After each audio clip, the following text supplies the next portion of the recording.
આ દેશમાં આર્યોએ રાજ કર્યું, આ દેશમાં મોગલોએ રાજ કર્યું,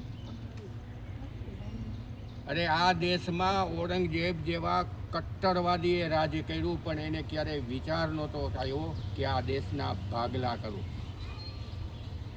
પણ ગણ્યા ગાંઠિયા અંગ્રેજો આવ્યા અને આ દેશનું ધર્મના આધારે વિભાજન કર્યું. આપણે બોલતા હોઈએ છીએ 70 વર્ષથી 80 વર્ષથી 80મો કાલ સ્વતંત્ર પર્વ આવશે, આપણે કહીએ છીએ કે આપણને અહિંસક આઝાદી મળી. અહિંસક આઝાદી નથી મળી. આઝાદીમાં એટલી હિંસા થઈ કે જેની કલ્પના ન થઈ શકે. શા માટે આ હિંસા થઈ? 1857માં જ્યારે પહેલો સ્વતંત્રતા સંગ્રામ થયો ત્યારે હિન્દુ ને મુસ્લિમ બે એક સાથે આ સંગ્રામમાં જોડાણા હતા. અંગ્રેજોને પહેલી વાર લાઇટ થઈ કે જો આ દેશમાં હિન્દુ અને મુસ્લિમો ભેગા હશે તો આપણે અહીંયા ટકી નહીં હજી. એટલે આ બે કોમને ભેગા અનોખા કરવાનો પ્લાન કર્યો. એને એક મુસ્લિમ મતદાર મંડળ, આ તમને એ સમયની વાત કરું છું કે જ્યારે ભારતની વસ્તી 30 કરોડની હતી અને એમાં મુસ્લિમોની વસ્તી 6 કરોડ ને 20 લાખ હતી. આવડા સમૂહને હિન્દુઓથી અલગ કરવા માટે અલગ મુસ્લિમ મતદાર મંડળની રચના કરી. અને ત્યારે હેડગવારજીએ કીધેલું હતું કે આ અલગતાવાદ એક દિવસ આ દેશનું વિભાજન કરશે. જે લોકો પાકિસ્તાનથી ભાગીને ભારતમાં આવતા હતા એ લોકો એમ કહેતા હતા કે જો અમને કોઈ મદદ કરી હોય તો RSSએ કરી છે. અમે બધું અમારું મૂકીને આવ્યા હતા. અમને અહીંયા આશરો આપ્યો, અમને અહીંયા ખોરાક આપ્યો, એ આ સંઘે આપ્યો. અંગ્રેજો આમાં ચાલાક શું કામ થયા? ચાલાક એટલા માટે થયા કે 1905માં મુસ્લિમ લીગની સ્થાપના કરવામાં આવી અને એના નેતા બનવાતા હતા મોહમ્મદ અલી જીણા.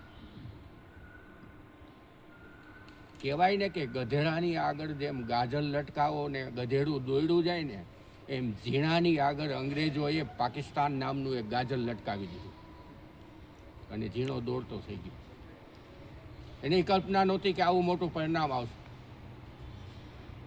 ઉત્તર પ્રદેશના જે મુસ્લિમો આ ભોગ બન્યા હતા ભાગલાના, આ મુસ્લિમોની વાત કરો, એને ઝીણાના મૃત્યુ પછી એવી પ્રાર્થના કરી હતી અલ્લાહને કે જો આ ઝીણા 1 વર્ષ વહેલો મરી ગયો હોત ને તો અમારા ઘર-બાર અત્યારે હોત. તે પછી એને દલિત મતદાર મંડળ કાઢ્યું. હિન્દુ વૃક્ષની આખી એક મોટી ડાળને કાપવાનો પ્રયત્ન કર્યો. અંગ્રેજોની ચાલ એવી હતી કે આ દેશના એટલા બધા ટુકડા કરી નાખી કે આંતરરાષ્ટ્રીય સ્તરે આ દેશ ક્યારેય એક ન થઈ શકે, પ્રગતિ ન કરી શકે. અને એનો જસ જો કોઈને આપવું હોય તો સરદાર વલ્લભભાઈ પટેલને આપો. 565 રજવાડાઓને એને એક કરીને બતાવ્યા.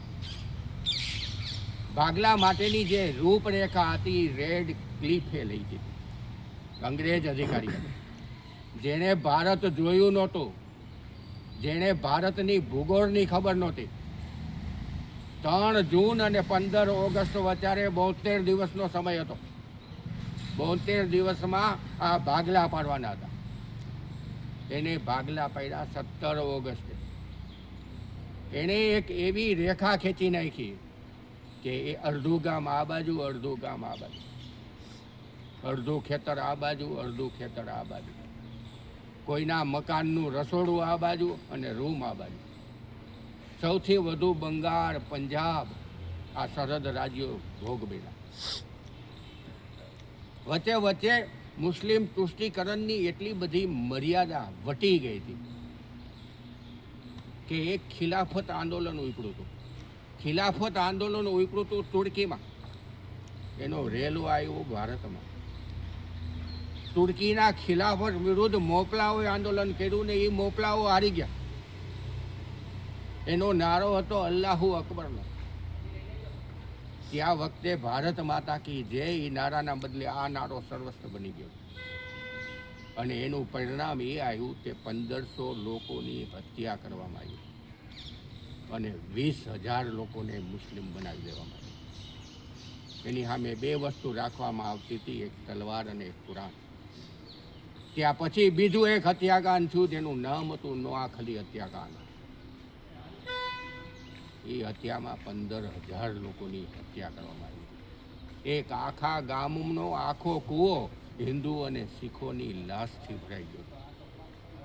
આ જે કોમવાદી બીજ રોપ્યા હતા એને એવડું મોટું સ્વરૂપ ભાગલા વખતે લીધું કે ભાગલા વખતે 20 લાખ લોકોની હત્યા કરવામાં આવી. જે નિરાશિત તો અહીંયાથી બધું છોડીને આવ્યા એને ખબર છે. વિશ્વના ઇતિહાસમાં સૌથી મોટું સ્થળાંતર 1.5 કરોડ લોકો અહીંથી વાં ગયા ને વાંથી આવ્યા. જે દેશ પોતાનો પ્યારો હતો, જે ધરતી પોતાને પ્યારી હતી, એક જ રાતમાં છોડી દેવી અને બધું છોડી દેવું. સૌથી વધુ અત્યાચારનો ભોગ બની હોય તો સ્ત્રીઓ બની હતી. ત્યાંથી ટ્રેનો આવતી હતી, એના કોથરાઓમાં સ્ત્રીઓના સ્તન ભરીને આવતા હતા. હજારો સ્ત્રીઓ ઉપર બળાત્કાર કરવામાં આવ્યા હતા. હજારો સ્ત્રીઓને મુસ્લિમ બનાવી દેવામાં આવી હતી અને એનો વેપાર કરવામાં આવતો. શા માટે આવું બન્યું? ભવિષ્યમાં આવું ન બને એટલા માટે નરેન્દ્રભાઈએ 14 ઓગસ્ટ 2021ને વિભાજન દિવસ તરીકે ઉજવવાનો પ્રયત્ન કર્યો. આપણે આપણો ઇતિહાસ યાદ રહે અને એટલા માટે યાદ રહે કે ભવિષ્યમાં કોઈ સત્તા લાલચું, કોઈ તૃષ્ટિકરણના માધ્યમથી જો સત્તા મેળવતા હોય, કોઈ આ દેશના ભાગલા કરતા હોય તો એવા તત્વોથી આ દેશ જાગૃત રહે.